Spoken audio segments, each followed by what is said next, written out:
Pull up. Pull up. Pull up. Pull up.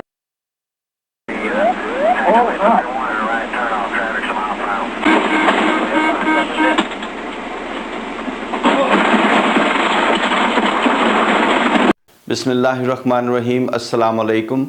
آج کی video دو مسافر بردار ہوائی جہازوں کے تباہ کن کریش کی کہانی ہے۔ ایک امریکہ میں ڈیلس فورٹ ورتھ ہوائی اڈے پر اور دوسرا اسلام آباد ایئرپورٹ پر ہوا۔ دونوں ہوائی جہاز ایک ہی طرح کے خراب موسم میں پھنس کر تباہ ہوئے، جسے ہم مائکرو برسٹ کہتے ہیں، شدید اور تباہ کن رفتار سے نیچے چلنے والی ہوا۔ اس کے اثرات لینڈ کرنے والے ہوائی جہازوں پر، جو کہ بہت نیچی پرواز کرتے ہوئے پہلے ہی زمین کے بہت قریب ہوتے ہیں، بہت تباہ کن ہوتے ہیں۔ اس میں پھنس کر ہوائی جہاز تیزی سے اپنی بلندی کھو دیتا ہے۔ جس جگہ آندھی طوفان اور تیز بارش ہوئی ہو، وہاں پر یہ فینامنا مائکرو برسٹ پایا جا سکتا ہے۔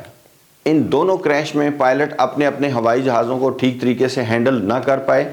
ایسی صورتحال میں ریکور کرنے کے جو ہوائی جہاز بنانے والی کمپنی کے بنائے ہوئے طریقہ کار تھے، وہ فالو نہیں کیے گئے۔ اسلام آباد میں گر کر تباہ ہونے والی فلائٹ کے پائلٹس اپنے جہاز پر پوری طرح ٹرینڈ نہیں تھے۔ دونوں فلائٹس کے کیپٹنز نے خراب موسم کے باوجود لینڈ کرنے کی کوشش کی، جو تباہ کن ثابت ہوئی۔ ڈیلٹا 191 ٹرائی سٹار فلوریڈا سے Los Angeles via Dallas Fort Worth کی فلائٹ تھی۔ اس جہاز پر سوار 163 افراد میں سے 136 لوگ حادثے میں ہلاک ہو گئے۔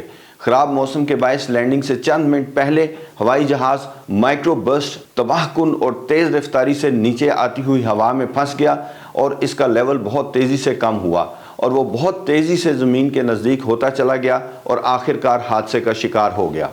تحقیقات سے پتہ چلا کہ اس صورتحال میں جو کچھ پائلٹ کو کرنا تھا وہ اس نے نہیں کیا، جس کے نتیجے میں جہاز ریکور نہ کر سکا۔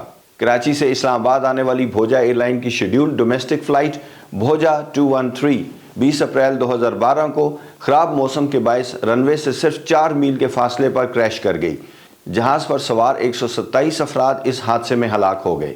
یہ حادثہ پائلٹس کا خراب موسم کو ٹھیک طریقے سے ہینڈل نہ کرنے، ہوائی جہاز کے خود کار نظام پر ناکافی تربیت، خراب موسم کی ہینڈلنگ پر نامکمل نالج، بھوجا ایئر لائنز اور پاکستان سول ایویشن اتھارٹی کی نگرانی میں ناکامی کے نتیجے میں ہوا۔ بھوجا ایئر لائن کے ایوننگ شیڈیول میں یہ انوگرل فلائٹ تھی۔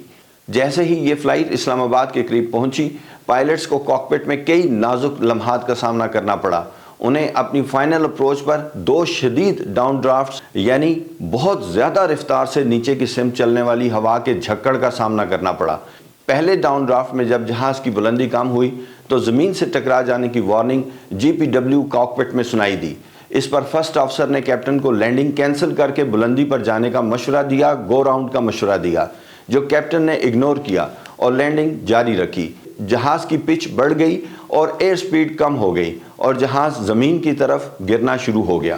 پہلے ڈاؤن ڈرافٹ سے، جو کہ نسبتاً کمزور تھا، ریکور کر جانے کے بعد پائلٹس کو گو راؤنڈ یعنی لینڈنگ کینسل کر دینی چاہیے تھی، جو کہ کیپٹن نے نہ کی اور اپروچ جاری رکھی۔ چند ہی لمحے کے بعد جہاز دوسرے ڈاؤن ڈرافٹ میں داخل ہو گیا، جو پہلے سے زیادہ شدید تھا، تیزی سے زمین کی طرف جانے لگا اور وہ پول اپ کی وارننگ سنائی دینے لگی۔ ہوائی جہاز کا لیول تیزی سے کم ہو رہا تھا۔ دوسرا مائکرو برسٹ پہلے سے زیادہ شدید تھا، جس نے جہاز کو 50 فٹ فی سیکنڈ کے حساب سے نیچے کی طرف دھکیل دیا۔ جہاز کی لفٹ پرواز کو برقرار رکھنے کے لیے پائلٹ نے پاور بڑھائی، لیکن آٹو تھرسٹ انگیج رہنے کی وجہ سے فل پاور نہ ملی۔ ساتھ ہی سٹک شیکر شروع ہو گیا اور جہاز کے سٹال کر جانے کی وارننگ بھی سنائی دینے لگی۔ کو پائلٹ بار بار سٹال کے بارے میں چیخ رہا تھا۔ اس موقع پر اسے کیپٹن سے کنٹرول لینے کا کہنا چاہیے تھا، کیونکہ کیپٹن کے سوچنے سمجھنے کی صلاحیت جواب دے چکی تھی اور وہ کریکٹیو ایکشنز نہیں لے پا رہا تھا۔ چند لمحوں کے بعد ہوائی جہاز رن وے سے صرف 4.24 میل پہلے حسین آباد گاؤں میں مکانات کے اوپر گر کر تباہ ہو گیا۔ اس وقت تیز بارش ہو رہی تھی۔ جہاز کا ملبہ 2 کلومیٹر کے علاقے میں پھیل گیا۔ اس کریش میں ہوائی جہاز پر سوار 127 مسافر ہلاک ہو گئے۔ تحقیقات کے نتیجے میں یہ بات سامنے آئی کہ کیپٹن جہاز کے آٹو پائلٹ پر بھروسہ کرتا رہا کہ وہ اسے حادثے سے بچا لے گا۔ یہ بھی پتہ چلا کہ کیپٹن نے اس جہاز کی آٹومیشن ٹریننگ سیمولیٹر پر کی تھی، لیکن اس میں ان کی پرفارمنس بہت کمزور رہی تھی اور سیمولیٹر انسٹرکٹرز نے یہ لکھا تھا کہ انہیں مزید تربیت کی ضرورت ہے۔ سول ایویشن اتھارٹی کو اس جہاز کی ٹائپ ایڈوانس کے بجائے غلط یعنی پہلے والی اولڈ ورژن بتائی گئی تھی، جس کی وجہ سے سول ایویشن اتھارٹی اس فلائٹ کرو کی ٹریننگ کو مانیٹر نہ کر سکی۔ اسلام آباد کے ارد گرد اور تقریباً 50 میل کے ایریا میں خراب موسم لائن سکوال کے باوجود پائلٹ نے اسلام آباد آنے کے لیے کوشش جاری رکھی اور ایک بہت چھوٹے سے گیپ میں سے گزرتے ہوئے رن وے کے قریب پہنچ گیا۔ یہاں پر بھی اس نے یہی کام کیا اور پہلی ڈاؤن ڈرافٹ سے بچنے کے بعد بھی اپروچ جاری رکھی۔ دوسری ڈاؤن ڈرافٹ جو کہ پہلی سے زیادہ شدید تھی جان لیوا ثابت ہوئی۔ میں نے اس ایریا میں تقریباً 17 سال سے زیادہ اپروچ کنٹرول ریڈار پر کام کیا ہے۔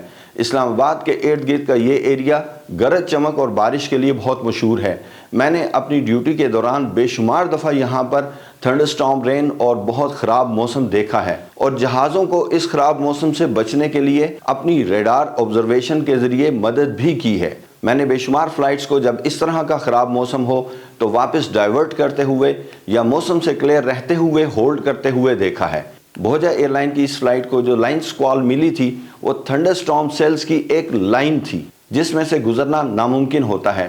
اگر کوئی گیپ نظر آئے اور اس میں سے گزرنے کی کوشش کی جائے تو یہ انتہائی خطرناک صورتحال ہوتی ہے، کیونکہ ایکٹیو سی بی سیلز کے درمیان میں زبردست ایئر ٹربولنس موجود ہونے کا قوی امکان ہوتا ہے۔ رپورٹ کے مطابق ایئر ٹریفک کنٹرول کا انٹرنیشنل سول ایویشن آرگنائزیشن کے قوانین کے مطابق صرف موسم کی انفارمیشن پائلٹ کو پاس کرنا ہی تھا۔ آخری فیصلہ کیپٹن کا تھا، وہ اپنی فلائٹ کو ڈیلے کر سکتا تھا، ڈائیورٹ کر سکتا تھا یا فلائٹ کینسل بھی کر سکتا تھا۔ اللہ تعالیٰ آپ کو اپنی حفظ و امان میں رکھے، آپ کا سفر بخیر ہو۔ Have a very safe flight. See you in the next video انشاءاللہ۔